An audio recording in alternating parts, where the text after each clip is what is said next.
Coach Bill here at the Nike Global Challenge in DC, joined by Justin Jackson. Justin and his Team West team just got off the court with a win over Team Canada. Justin, you had a pretty strong performance considering that, again, your team's playing in rotations. You only get to play about half the game. It seemed like you had about 14, 15 points. Were you able to get into a flow pretty quickly, or how was it, obviously, in this kind of format? Yeah, I mean, I was able to get into a flow. I mean, my teammates, for the most part, the whole team pretty much shares the ball.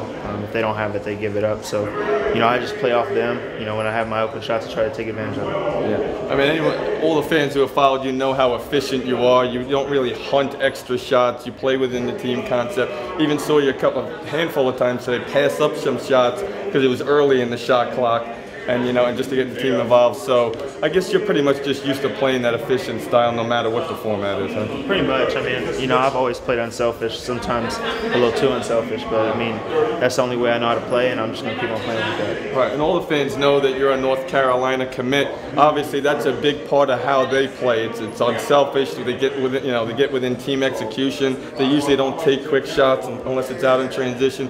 Do you feel that that's also what makes Carolina a great fit for you, because of how they play, because of what Coach Williams preaches, pretty much fits what you're used to already? I think so. I mean, at North Carolina, they do a lot of, pass and cut, stuff like that, share the ball really well. So I think I'll fit right into that system. Yeah, no question. Now, how do you get used to, obviously, there's a shot clock here at the Nike Global Challenge. Is that something that obviously you guys have to think about a little bit through the game, that obviously the time's ticking down pretty quick and you got to be aggressive after maybe 1 or 2 reversals? I mean, for the EYBL, it's 35 seconds, but I mean, going down to 24, it's a lot harder. I think we had 1 or 2 times where we used it all.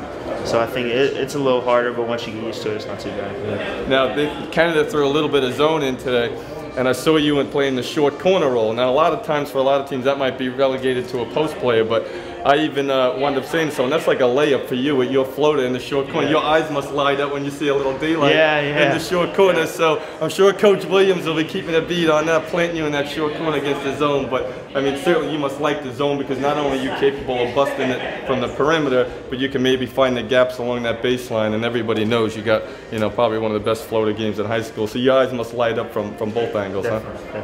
Okay. Now I got to ask you on another UNC tip. Obviously, you have your future teammates Joel Berry and Theo Pinson here. I mean, do you feel a little left out that they get to play together, and obviously you're on your own here? I would have loved to play with them, but I mean, I'm here with the West, so we're going to try to win it, and if they win it, I mean, I guess I got to be happy for them.